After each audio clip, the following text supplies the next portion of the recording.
Kabar gembira, SK CPNS dan P3K tahun anggaran 2024 dipercepat proses penerbitannya. Simak instruksi Menteri Pan-RB. Penetapan surat keputusan SK pengangkatan bagi calon pegawai negeri sipil CPNS dan pegawai pemerintah dengan perjanjian kerja P3K diakselerasi.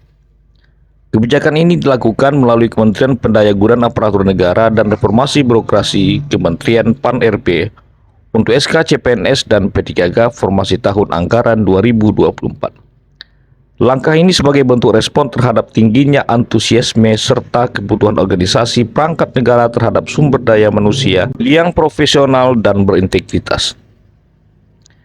Dilansir dari akun resmi Instagram Kementerian Pan-RB pada Selasa 16 April 2025, Menteri Pan-RB Rini Widiantini memberikan pengarahan dalam rapat koordinasi percepatan penetapan SK CPNS dan P3K formasi tahun anggaran 2025. Rapat percepatan penetapan SK CPNS dan P3K tersebut diselenggarakan secara daring pada Rabu 16 April 2025. Rapat ini diikuti oleh perwakilan dari berbagai instansi pemerintah pusat dan daerah yang terlibat langsung dalam proses administrasi pengangkatan ASN tahun 2024. Dalam arahannya, Menteri Rini menegaskan pentingnya komitmen dan keseriusan dari semua pihak agar seluruh tahapan administrasi penetapan SK dapat berjalan secara optimal. Ia menyampaikan bahwa percepatan proses ini untuk memenuhi target waktu dan sebagai bentuk pelayanan publik yang lebih baik kepada peserta seleksi CPNS dan P3K. Para CPNS dan P3K itu telah melalui proses panjang dan kompetitif dalam seleksi CPNS 2024. Kami membutuhkan komitmen konkret dari instansi untuk segera menyusun dan menandatangani surat keputusan pengangkatan, ujar Menteri Rini dalam pertemuan tersebut.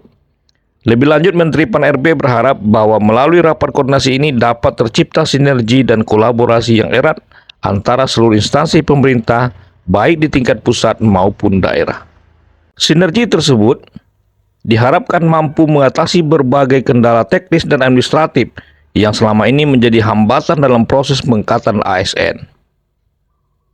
Dalam kesempatan tersebut, Menteri Pan-RB juga mengingatkan agar instansi menyiapkan anggaran yang cukup serta sarana dan prasarana yang mendukung.